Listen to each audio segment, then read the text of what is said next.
So what I'm going to look at today is something that kind of really interests me and really is, in a way, for me, the sort of culminating vision, really, of what a Sangha is. So Sangha, this sense of the community and how we actually function and the kind of the nature of community. So that's what I want to talk about this morning. And just going to start with this little Rumi poem, which I think is kind of indicates something of this place, this sort of quality of Sangha. So it's The Field by Rumi. Out beyond ideas of wrongdoing and rightdoing, there is a field. I'll meet you there. When the soul lies down in that grass, the world is too full to talk about ideas, language, even the phrase each other doesn't make any sense. Out beyond ideas of wrongdoing and rightdoing, there is a field, and I'll meet you there. When the soul lies down in that grass, the world is too full to talk about ideas, language, even the phrase each other doesn't make any sense.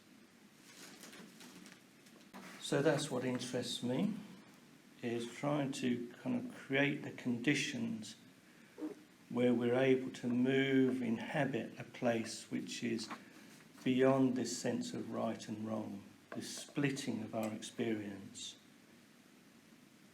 to actually establish a breadth or a field of consciousness in which we can live out of. So at the beginning of the week, I did talk about Avalokiteshvara, and going right back to that early story, what we had there was this sense of an individual who was trying to save the world, to alleviate suffering. This person that decided he was going to make this vow to save all suffering. I mean, it was actually only the suffering in Tibet, but that's probably quite a lot. And he said that if he ever doubted that it was possible for him to alleviate suffering, then may he be shattered into 1,000 pieces. And of course, after a few years of doing good, working for the benefit of others, he looked out into the world once again and saw that suffering was just as present as ever. And in that moment was a flicker of doubt ran through his mind, and as a consequence of that, because of his deep vow, he shattered into these 1,000 pieces. So there's something about that story which I think is very important, in that when we imagine it's me, I, you, that's going to change everything or anything, then we get caught in a bind which eventually breaks us. When we imagine it's all down to us, when it's I have to do this, then we get into difficulties. So what the story continues to unfold is that Amitabha, who was is this kind of embodiment, this archetype of love, actually reassembles the broken pieces into what this figure that we know as Avalokiteshvara. So Avalokiteshvara is this being that actually is in service to love, is made out of, is kind of grounded in love. And it's a quality of actually serving something which is always beyond that individual constructed sense of self. And as I've been saying earlier in the week, our individuality, our sense of ourself is important in that our particular manifestation is part of this larger body that is trying to manifest, this body that we could say of Avalokiteshvara. So as long as we see ourselves in relation to the greater whole, in some ways it allows us to continue to flourish. When we forget that we are participating in a larger field, a larger arena, that's when we split off from each other, we go inside ourselves, we kind of get into these kind of bound places in ourselves. So Avalokiteshvara is very much this image of that we are completely and utterly ourselves, but recognizing that we are just one of the limbs of Avalokiteshvara. We are simply participating in this flow, an attempt to allow love to come into the world for the benefit of all. And each of Avalokiteshvara's arms, as you know, the image has 1,000 arms, so each one of us is one of these arms. So there are in fact myriads of arms, myriads of limbs, and those limbs are all in connection to something greater, something beyond. So I think it's kind of very important that we kind of hold that as a sort of opening image for where we're going today in terms of looking at the field.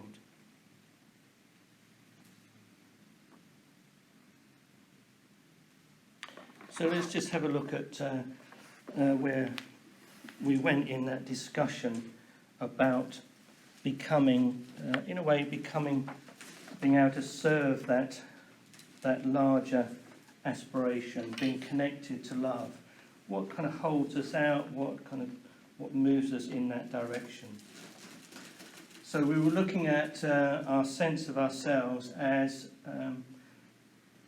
a collection of different qualities which we placed into a mandala.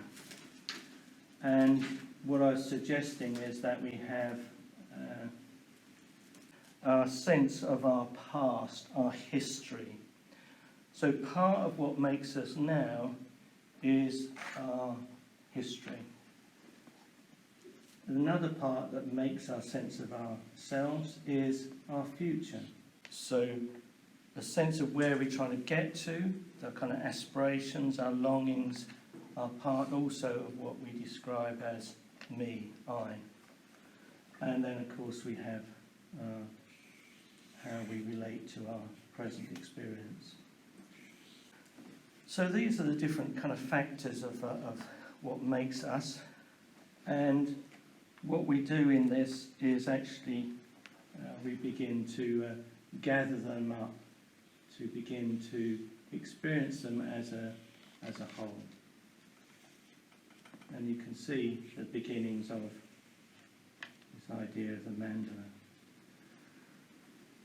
But at the moment, these different aspects of our experience aren't actually grounded or centred. They're kind of the internal relationships aren't actually fully formed. There's not necessarily a relationship between our longings, our views, and our current experience. So part of what we're trying to do is establish this sense of a mandala where all the parts are in relationship to each other. And the way that is helped to do that is actually by creating a central territory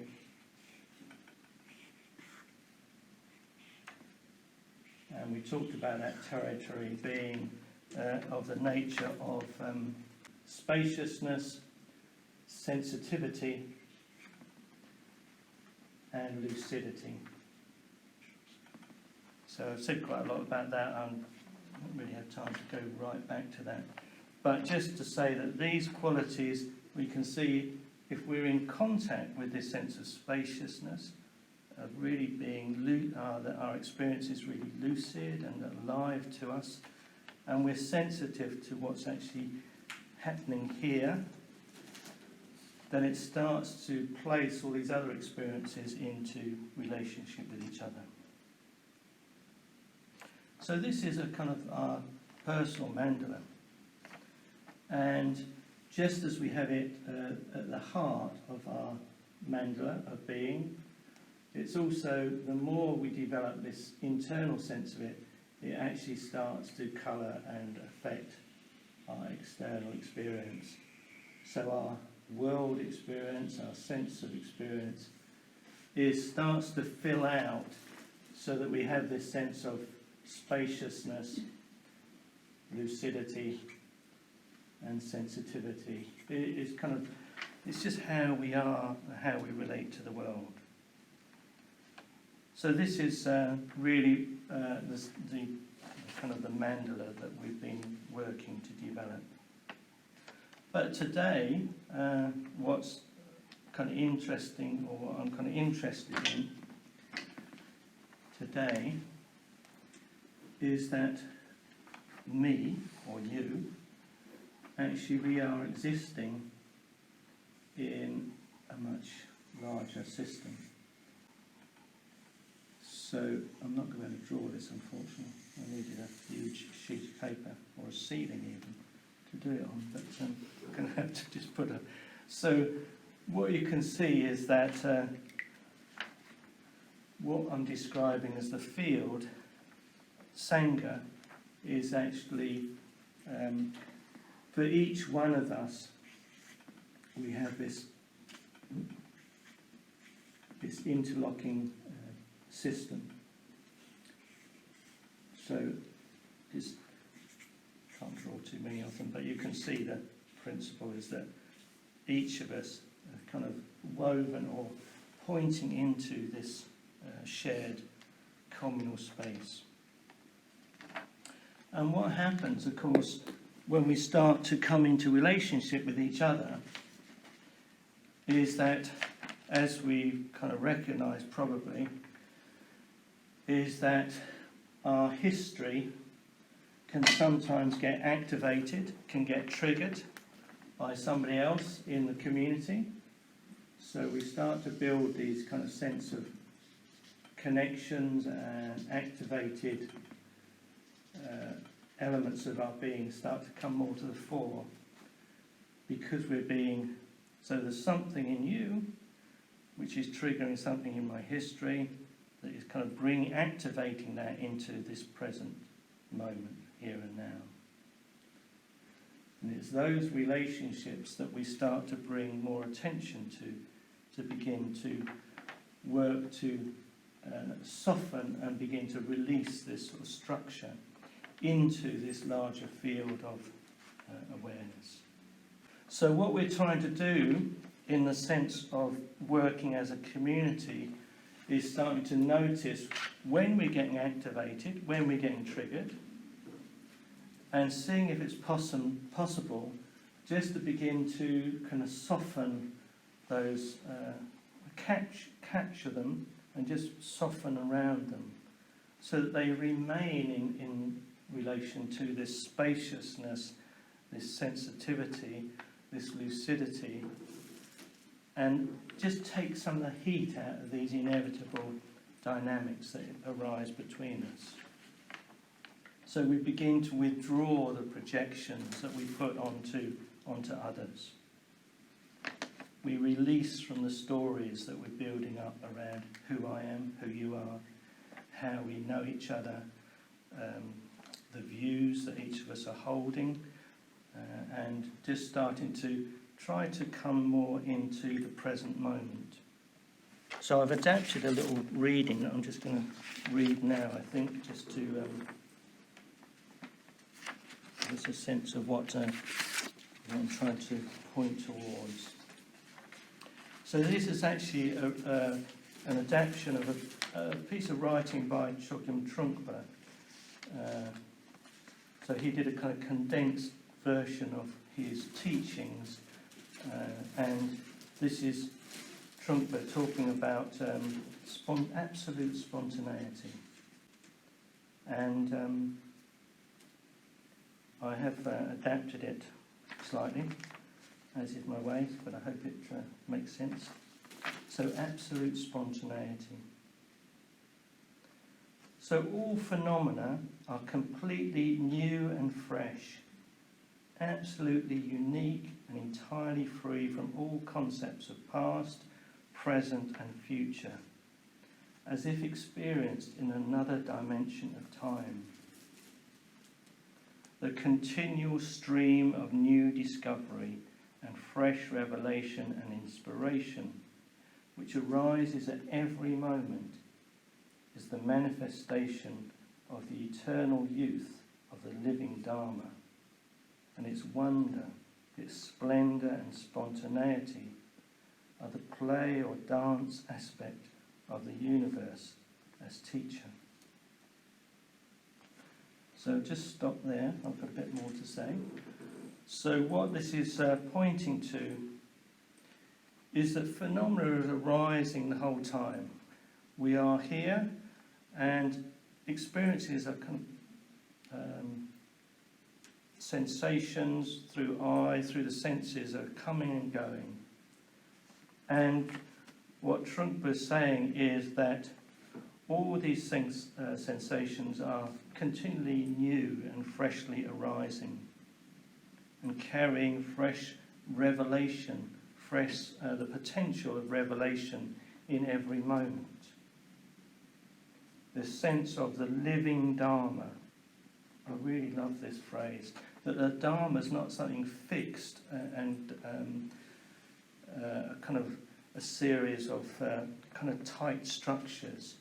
The Dharma is actually only a living in the sense of its how it manifests in our relational lives. As an abstract, the Dharma is has no life to it, no guts to it. So it's how it manifests in the moment that is so important. The eternal youth of the living Dharma. I don't know why, I just love that as a phrase. I think it just kind of points to the sort of freshness, the vitality of truth. And in a way it comes back to this sense of lucidity. I was speaking about this earlier in the week, that when somebody reveals or sits, stands, lives out of their truth, there is a certain clarity that appears, that you see them with greater clarity. Lucidity, just there's a brightening of the being when one's living fully out of one's depths, out of this open, spontaneous, sensitive core of being. When we are trying to present ourselves, protect ourselves in particular ways, then it tends to cloud, distort, take some of the light out of our being, out of the presence of how we are presenting. And we can probably notice that in ourselves. When we feel completely free and at ease in ourselves, when we feel comfortable in our values and in how we're trying to live our life, there seems to be a greater ease and capacity to respond, to be present to each other in difference and in resonance. So it's a very, this lucidity I think is a very important kind of quality to just notice as a sort of internal spacious, a sort of internal sense of our being. Are we feeling bright, alive, alert, present? Is our energy flowing in ourselves, or is it kind of limited? Is it kind of being stagnating? However it is, just be aware of that. And Trungpa goes on to say, so learn to see everyday life as a mandala in which one is at the centre and be free of the bias and prejudice of past conditioning, present desires, and future hopes and expectations. The figures of this mandala are day-to-day objects of one's life experience, moving in the great dance or play of the universe. The symbolism by which the teacher reveals profound and ultimate meaning and significance. Therefore, be natural and spontaneous. Accept and learn from everything. See the ironic, amusing side of irritating situations. I don't know why I like that as well as a little bit of a phrase. There's something about holding lightly. We get so kind of caught up in our outrage and our kind of, our depression or whatever it is. But actually, if we can kind of keep that smile on our faces when we're, we just see the sort of the ludicrous nature of these kind of games that we kind of get locked into. So that feels very important, to keep this flow of natural spontaneity and this capacity to be really open and learn from the community, learn from each other, learn from what is coming towards us. So in Sangha, we're seeing through the illusion of past, present and future. The past is but a present memory or a condition, and the future is a present projection, and the present vanishes before it can be grasped. So the past is a present memory or condition, the future a present projection, and the present itself is vanishing before it can be grasped. So the invitation is to free oneself from past memories and conceptions about Sangha. Let go of our conceptions about Sangha. For each moment of Sangha is completely unique and full of the potentiality of new discovery. So one is incapable of judging Sangha by past meetings or by theories. Just plunge straight into Sangha in this very moment with one's whole mind and be free from hesitation, boredom or excitement. So this is Trunkpa's invitation to us.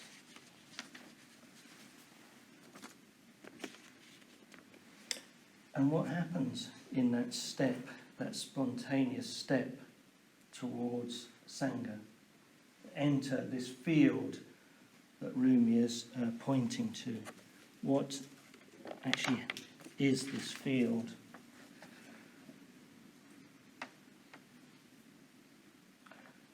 So I think this is very interesting territory, and there's a psychotherapist called Swart Salant who talks about in the therapeutic relationship that you have the analyst and the analysand, anyway, that other bit, and you have the relationship. And what his way of working, and the way that I found very interesting, was that he was describing that you start to establish the relationship, and then rather than actually seeing yourself, one side is the expert and the other is the person that's trying to, to kind of resolve some issues or complexes or whatever, actually the focus sits in the space between the two. So neither is the expert, neither is the one with the problems, the difficulties. It's simply trying to meet in that third, that reality of what is arising between and amongst that dynamic. And by focusing there, what happens is that new information can become visible, meaning can arise, wisdom really arises in that space, in the open space between, rather than being the burden of one person having to know and the other to be the person that's receiving the kind of the truth from the other. So there's something about that dynamic which I think is really important for Sangha. And hopefully some of us, if not all of us, will know this experience, that we can find these moments in Sangha where there can be quite a lot of tussling going on, or difference, kind of quite intense communication. But then, as that communication continues, it seems as if we are working together to bring something into being, which is kind of unknowable until its presence is felt and known in the space. So quite often there can be quite a lot of conversation, talking, discussion, and where I've experienced it mainly is that there's just a sudden recognition or a kind of resolution, and there's just drop into a silence, an incredible kind of silence that feels so nourishing, feels so beautiful, meaningful. So it's not a silence of kind of discomfort, it's not a silence of exhaustion, it's a rich, abundant silence. And Sangha talks about it in reference to the Russian Orthodox Church, the tradition within the Russian Orthodox Church, where he talks about, within the Russian Orthodox system, they talk about the descent of grace gives rise to what's described as sobernost. Again, it's a term that I just like, the sobernost. I probably need a sort of slightly deeper voice to kind of really put that across, but there's something about that term which I find, it just points to, we become aware that we are participating in something far greater, far more than our individual kind of likes and dislikes. We're actually bringing meaning into being, into community, through being wholly ourselves and wholly in relationship. And that willingness to be wholly present, wholly in relationship, allows that which longs to manifest in the world to flow through us as a community into being. And I think really that is, going back to the image of Avalokiteshvara,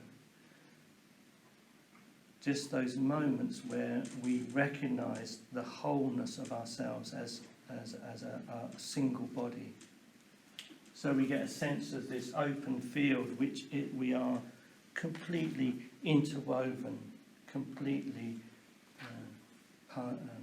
participating within, and we can relax and trust this quality of this constant arising. If we just kind of stop trying to control and define what it is, then this presence, this beneficent force, love, can quite naturally become present, to flow into us, flow into the world. And I think that's what we're trying to do really as a Sangha, is facilitate that open space in which love can become visible.